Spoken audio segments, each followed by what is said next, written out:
Hey, everybody, I just wanted to put this quick video up to make sure we were all on the same page with this coming week's assignment, since I couldn't get this to show up on the screen last night. So you can have the GRA for Chapter 3 on federalism due. There's two discussion boards, as I was explaining last night. This discussion board on ideology is not really a discussion board. So here is the question, or here's what it's asking you to do. You're going to complete the ideology survey. You're going to print it out. I'll show you that in a second. And you're going to have your answers ready to go next week when we meet. Let me get out of there. So if you open up this document right underneath the ideology, where it says DB number 2, open up this document. These are the questions.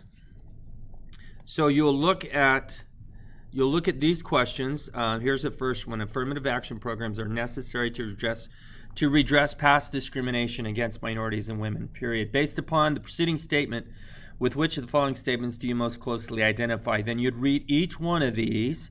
You'd decide which one you most closely identify with, and you just circle whichever one it is.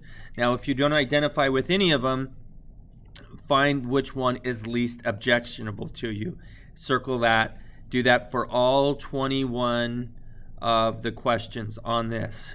Then have that ready when we meet next week, and I'll explain what we do next.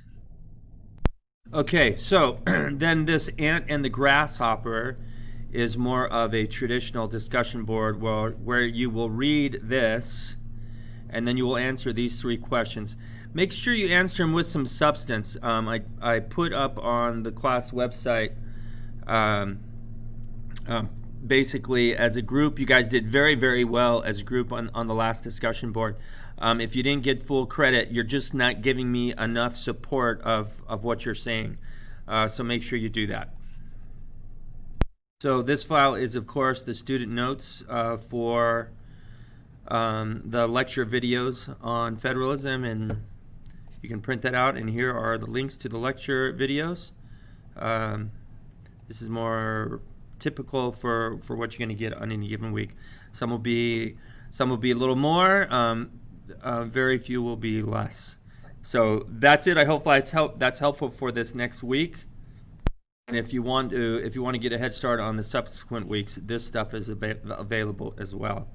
I will also put up. Actually, maybe I'll just put it as an attachment to this email. A study guide for the first test, because the first test is going to be coming up on us pretty quick. It's here in week 5.